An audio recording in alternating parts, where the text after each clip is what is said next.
Jadi kalau gaji itu sudah dipotong di kampus, tapi kan ada sabetannya ya. Kita diminta ngisi pelatihan apa dapat. Karena kita diingatkan oleh Allah, ad-dunya mata'ul gurur. Dunia itu kesenangan yang bersifat menipu kamu. Jangan sampai kamu ketipu. Supaya tidak ketipu, apa siasat yang harus kita lakukan. Jadi begitu. Nah, kalian susu Denko bundar gini itu sudah kosong, lalu saya ketik tabungan zakat infak, nah, gitu. Lalu saya lapet isi, saya bungkus dengan itu, saya taruh di atas lemari di ruang tidur saya, gitu. Saya masuk kelihatan, nah, gitu kan, kelihatan. Lalu dulu saya tahun 2001 diminta ngisi pengajian di Pupuk Kaltim Kalimantan Timur, suatu perusahaan besar, perusahaan negara. 1 jam 20 menit saya ngisi. Ya sudah dibelikan tiket bolak-balik, dikasih oleh-oleh, lalu suruh tanda tangan 3 juta. Begitu saya pulang, Mas, banyak sekali nih Mas. Dari mana ini? Nah, istri saya cerdas. Terus saya tanya dia, ini bagi kita besar, tapi bagi mereka itu recehan. Ada anak keponakan saya tamat SMA Muhammadiyah di Mataram, kerja di situ baru 3 tahun, gajinya 5 juta, lebih tinggi gajinya daripada istri saya yang sarjana. Karena standar gajinya dolar Pak, ya toh. Jadi saya dikasih 3 juta. Nah ini oleh-olehnya. Terima saja kita dengan ikhlas, gitu aja. Potong 5% masukkan di situ. Potong 5% untuk kesehatan. Potong 5% untuk buku. Yang 85% silahkan diambil, diatur dengan baik, selesai. Sehingga nanti yang 85% itu sudah terjaga kebersihannya, gitu loh. Ya, sudah terjaga kebersihannya itu. Ya, nah itu cara saya mensiasati supaya tidak tertipu. Nah jadi gitu ya. Siapa yang melakukan boleh, gitu. Sekecil, dapat berapa ya? Minimal kan 25%, 2,5% ya kan? 2,5% kecil itu. Padahal itu pasti, ya kan? 2,5% itu kan pasti. Kalau 97,5% itu belum pasti, ya kan? Belum pasti itu. Nah, cara kita berpikir begitu. Nah, itu yang pertama ya. Jangan sampai jasad ini tumbuh besar dari yang diharapkan, tapi tumbuh besar kuat ya dengan ya konsumsi yang nyata kehalalannya, jauh dari subhat.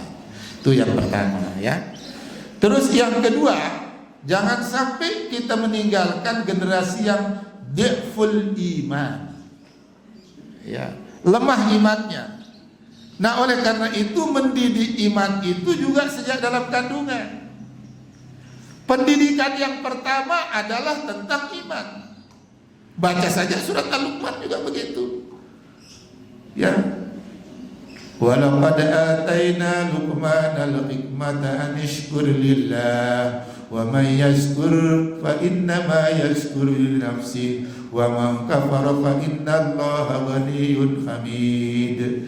Wa idza qala Luqman li ibnihi ya bunayya la tusyrik billah, ya kan?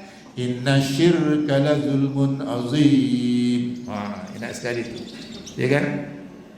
Jangan sampai anak kita itu mencampur adukan antara iman dan kesyirikan. Makanya iman itu dididik, bukan diajarkan. Pertamanya dididik.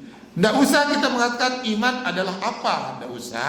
Nanti kalau dia sudah balik baru kita pertegas gitu, ya kan? Makanya tadi sambut anak itu dengan kalimat tauhid. Nah, itu langkah awal. Bahkan sejak ada kehidupan dalam janin seorang ibu, sekarang media luar biasa, ya.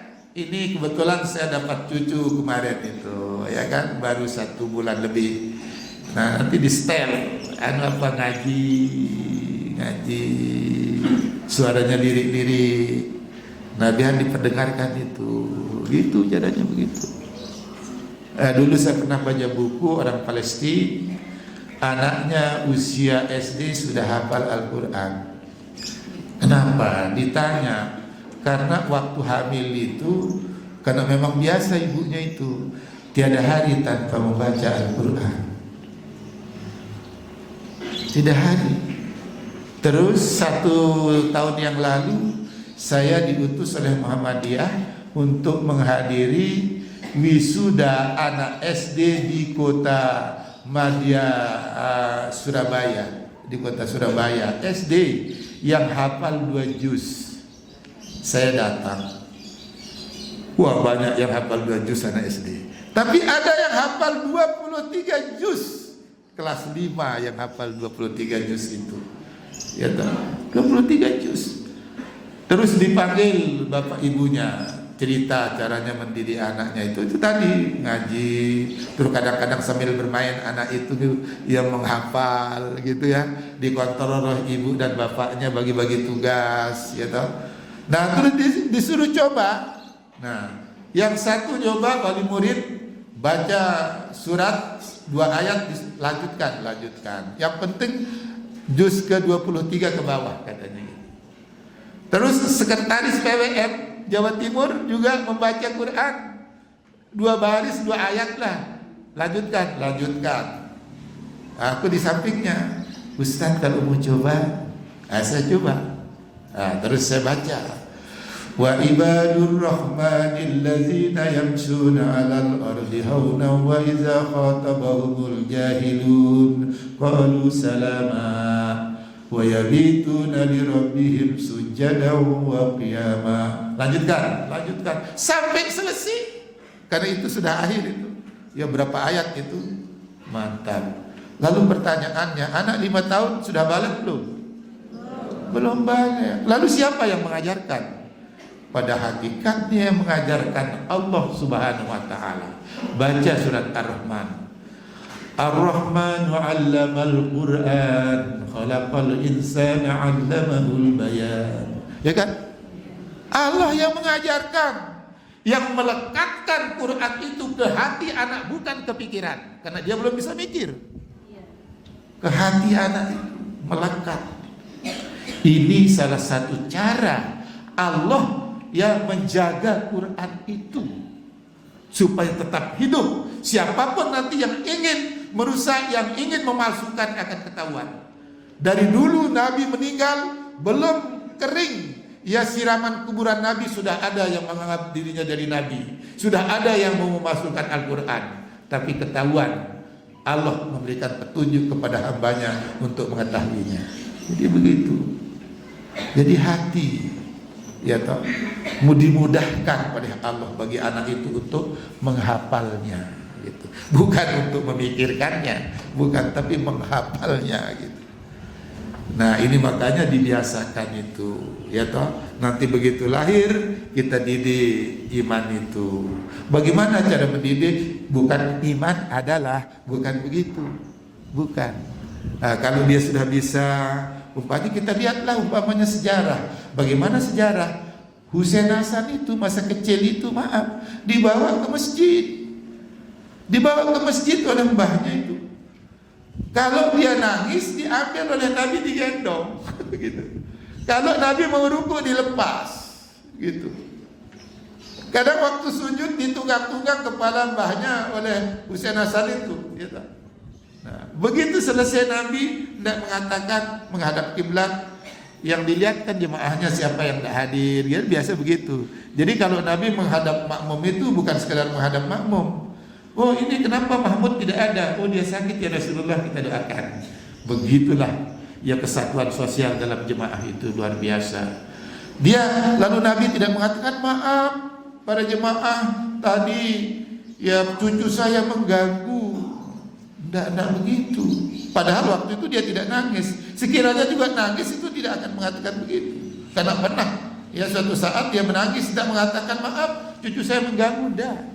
Waktu nangis cucunya apa sabda Nabi? Para jemaah, kalau terganggu dengan tangis seorang anak, supaya imamnya itu memendekkan bacaan suratnya. Oh, gitu solusinya. Tapi kalau orang takmir yang tidak tahu, nanti marah dia. Sholat berjamaah bawa anak-anak. Wah, ini perlu pendidikan takmir, itu penting. Ya gitu. Kalau orang khusyuk, tenang di tempat yang tenang, apalagi di tengah hutan itu, ya itu biasa. Justru kita latih diri kita khusyuk di tengah keramaian. Bagaimana kita konsentrasi? Latih, cari hikmahnya. Tapi di situ ada pendidikan. Memori kita berikan kepada anak itu sejak kecil, kita ajak biar hatinya tertaut dengan masjid. Kan salah satu yang mendapat perlindungan di hari kemudian kelak, orang yang selalu menggantungkan hatinya di masjid. Bapak Ibu sudah tahu itu, ya tahu. Tapi bagaimana cara mempersiapkannya? Itu yang paling penting. Bawa anak-anak itu. Ya, bila perlu kita bentuk tim untuk mengurus anak di masjid. Ya tahu. Disendirikan tempatnya bagus. Ya tahu. Jemaah itu pernah ngomong, ya, kenapa kalau Ustaz Anar itu jadi imam anak-anak itu kok tidak ada yang berisik, katanya gitu. Karena saya sebelum takbir, kadang anak itu diselang-seling, ya tahu. Tolong mohon perhatian, luruskan sok, ya, tertibkan, ya kan, rapatkan. Nah, bagi anak-anakku semuanya, ingat, waktu kita sholat kita tidak boleh ngomong macam-macam, bergerak tengok-tengok sini. Nanti kalau sudah selesai sholat boleh. Ingat ya, siap, katanya gitu. Begitu saya ngimami, tidak ada yang ngomong-ngomong, ya toh, tidak ada yang ngomong-ngomong. Tergantung kita. Jadi begitu. Tidak lari-lari mereka. Nah, ini kita melatih. Saya baru ingat, saya kalau waktu doa itu, bagaimana ayah saya membawa saya ke masjid. Kalau saya capek jalan itu, nanti diambil, ditaruh di sini. Pegang kepala ayah, saya pegang. Ingat kita itu. Nah, memorinya kuat, gitu kan, gitu. Itu karena kita dididik begitu itu. Nah, ini kita mendidik iman itu begitu. Terus, iman, ya, dengan makan, dengan cinta kan tidak bisa dipisahkan, ya tak? Nah, bagaimana mendidiknya? Saya terapkan sama anak saya. Caranya piye? Nah, di satu saat saya pulang ngajar, anak saya main-main, itu ada temannya, tapi dia pegang roti enak banget. Dia makan di ketok-ketok ke. Waktu itu masih TK, baru masuk TK. Temannya nggak saja kan, minta ditawari sebenarnya kan, tapi tidak dikasih. Ya maklumlah anak, ya kan. Kok tidak dikasih nih temannya, padahal ingin dia makan enak. Ini berbahaya ini. Padahal di dalam Islam tidak boleh kita makan enak, yang lain lapar, ya kan. Itu kan iman itu, Pak, ya. Jangan sampai kamu makan kenyang, yang lain lapar. Bagaimana mendidik ini? Saya sudah hafal waktunya main-main itu. Karena halaman rumah tempat saya tinggal dengan halaman SD Muhammadiyah menyatu. Biasa main-main gitu. Saya pulang dari UMY ngajar di kedokteran waktu itu. Sampai di rumah, tapi sebelum sampai saya mampir di toko beli roti, satu tas kresek, tapi saya masukkan di tas. Satu saya keluarkan, yang lain saya tutup. Hei, ayah datang, pas anak saya sedang main. Dekat dia. Fit, kamu main sama siapa? Sama Diki, temannya yang kemarin nonton-nonton dia makan itu. Kamu kalau dikasih roti sama temanmu senang gak? Ya senang.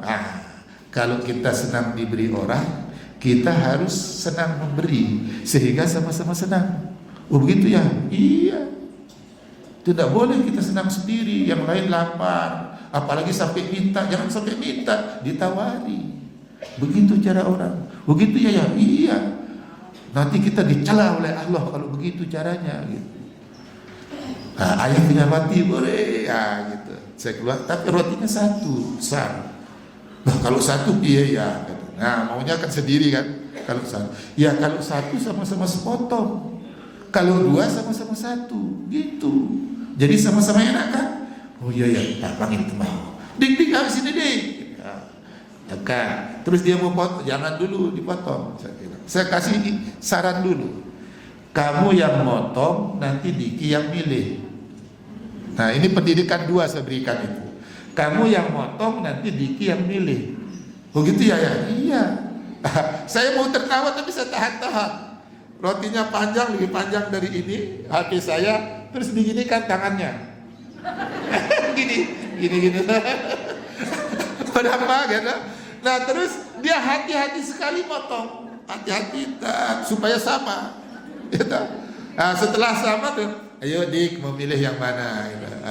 Terus diambil, ayo kita main gitu. Ini kan enak. Biasanya kan nanti kalau dia potong, kalau tidak diingatkan siapa yang memilih, nanti dia potong tidak sama panjang, ya kan? Lalu yang panjang dia ambil sendiri, yang pendek diberikan temannya. Nah ini uri bahasa Jawanya itu kan, tidak adil. Nah itu dua pendidikan iman saya berikan itu. Dua. Tidak usah mengatakan iman adalah, tidak usah. Tapi tradisikan itu. Nah ini mendidik iman. Tapi tadi juga mendidik sholat berjamaah. Supaya suatu saat, nanti kalau sudah dewasa baru kita kasih tahu dia. Kalau dia sudah balik, ingat loh, sholat berjamaah dia kan sudah biasa. Sholat berjamaah itu kalau kita tinggalkan bangkrut kita gitu.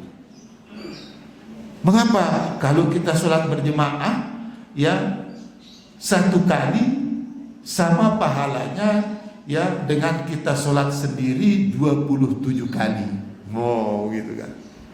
Kalau kita sholat berjamaah 1 tahun, sama nilainya kita sholat sendiri 27 tahun. Rugi tak kalau tidak datang? Rugi secara ekonomi. Nah ini baru setelah dewasa baru, ini loh hadisnya.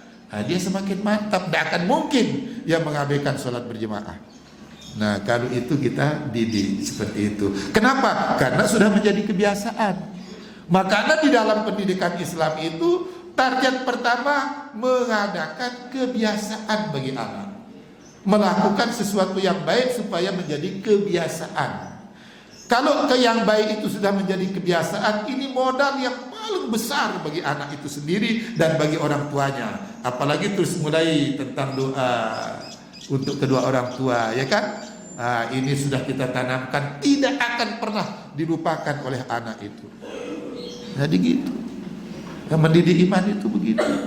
Nah silahkan nanti dikembangkan. Kalau dia menjadi muslim yang berpotensi, masukkan ke jurusan apa? Silahkan. Mau yang umum, mau yang agama, ya semuanya wajib kan gitu. Ya tapi jangan sampai meninggalkan ya artinya tidak paham syariat Islam. Nah gitu. Makanya sholat itu kan bapak ibu sudah paham. Kita memerintahkan anak sholat itu usia berapa? Usia 7 tahun toh? Nah kalau begitu logikanya apa? Pelajaran yang bisa kita ambil apa? Sikap yang harus kita ambil apa?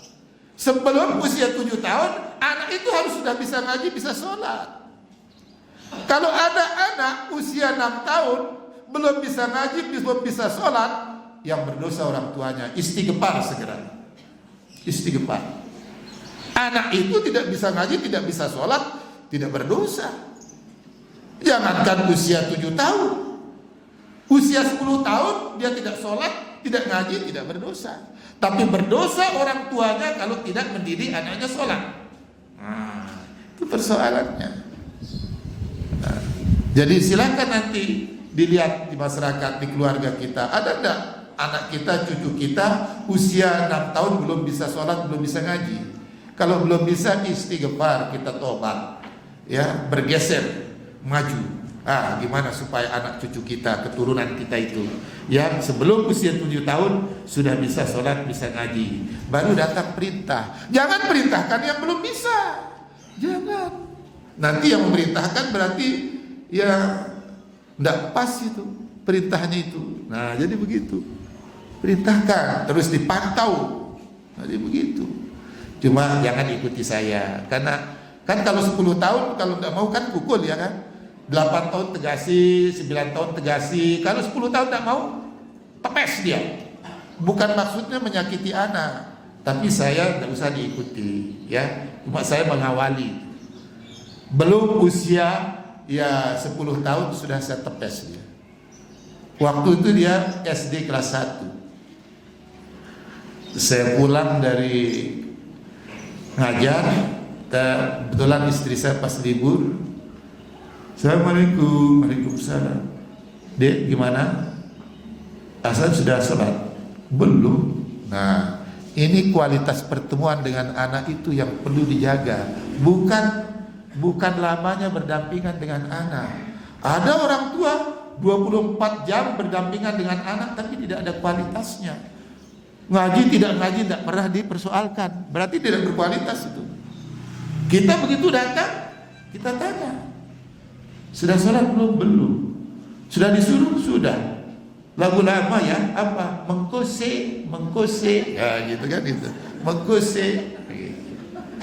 Nah, saya awali, ada 10 tahun ya, kalau saya baru SD kelas 1. Tolong panggilkan saya, suruh menemui saya di ruang tamu.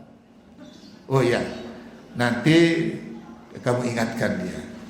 Ingat, kalau aku marah, kamu jangan membelanya. Kalau kamu marah, aku tidak membelanya. Ini tentang pendidikan, Bu.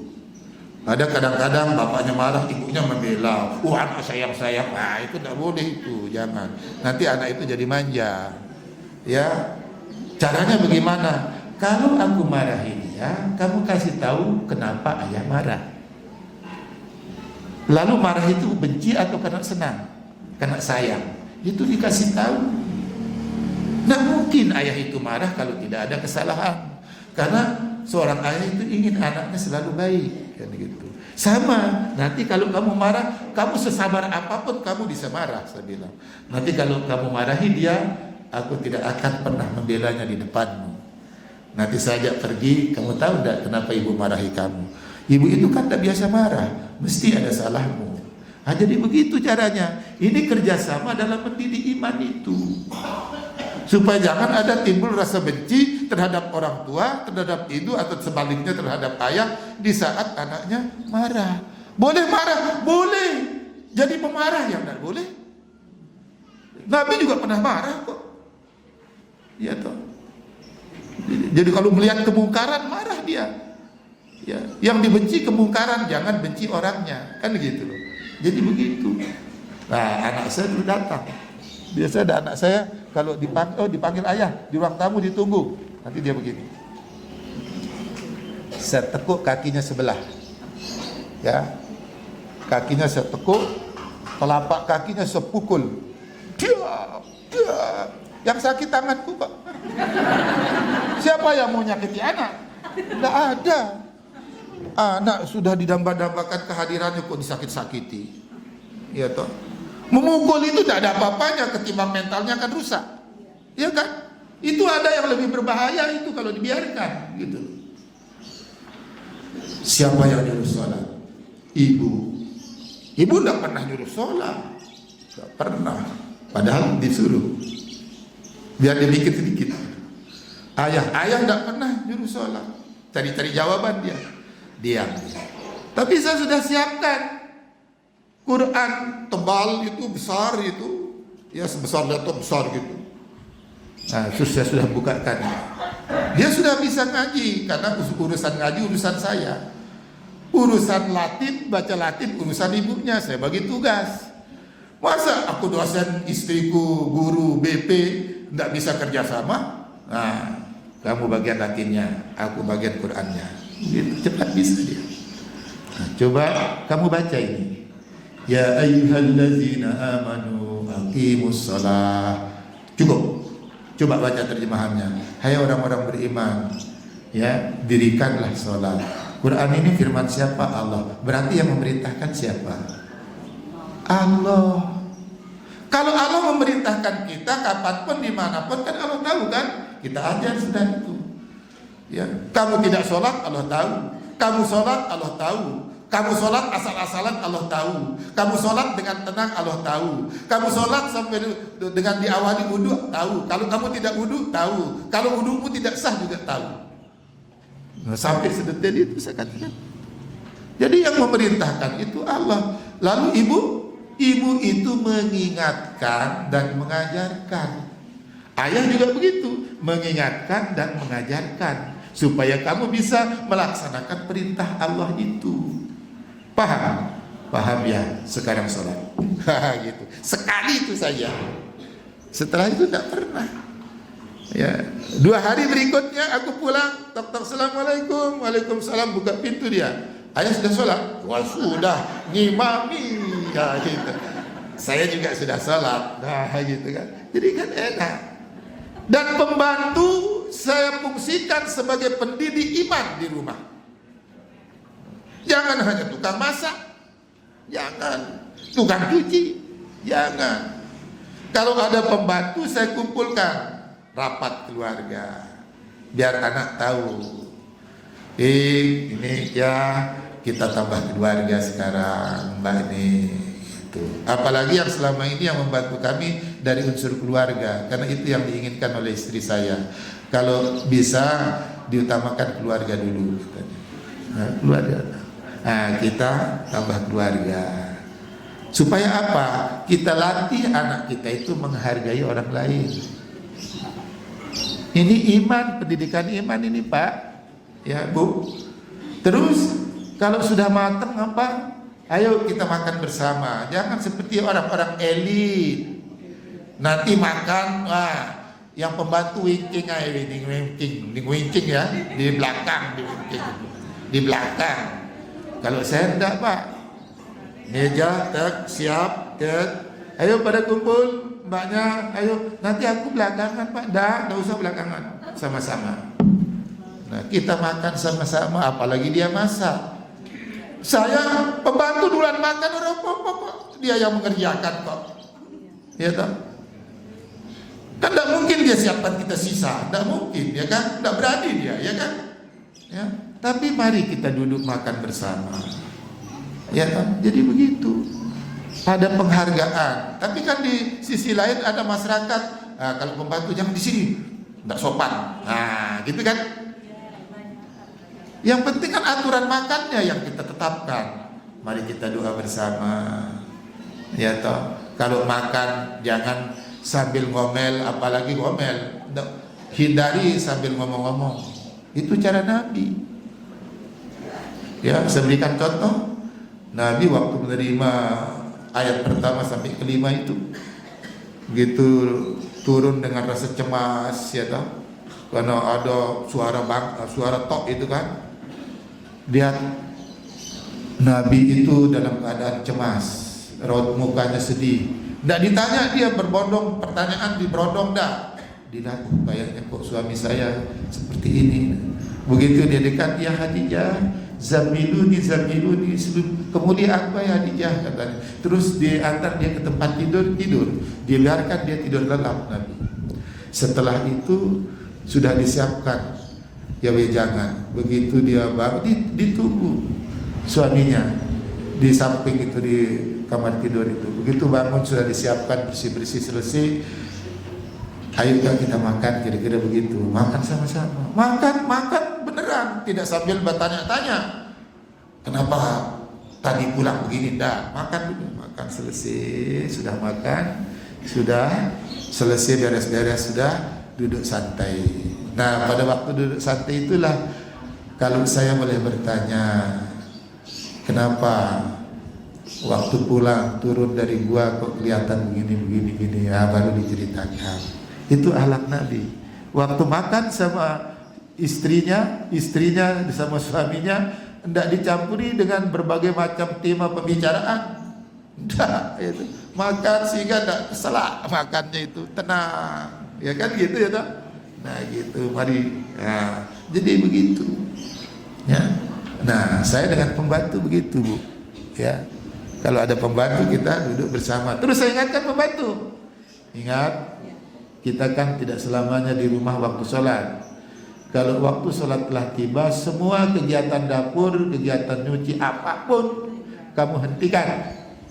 Terus anak saya diajak sholat. Ya. Bila perlu dijadikan imam juga tidak apa-apa. Ini pendidikan saja. Ya, jangan dilihat anaknya dulu. Nanti kalau ada temannya, ajak. Baik temannya gitu. Ajak sholat berjemaah. Nah, setelah itu biar ajak makan bersama-sama. Kita siapkan, insya Allah barokah. Nah itu cara kami Pak. Bagaimana kita meninggalkan anak yang kuatul iman. Jangan sampai dia full iman, lemah iman. Itu dididik.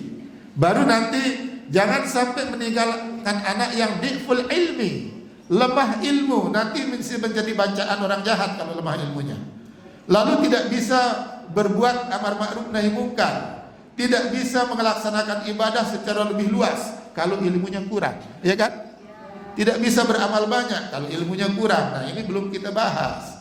Lalu nanti ada di'ful iktisadiyah namanya. Jangan sampai kita meninggalkan generasi yang kere, bahasa Jogjanya itu, yang miskin papa, supaya jangan jadi peminta kemana-mana. Kasihan anak keturunan kita jangan jadi peminta-minta. Bagaimana anak keturunan kita itu supaya tangannya di atas. Wah, gitu. Penting.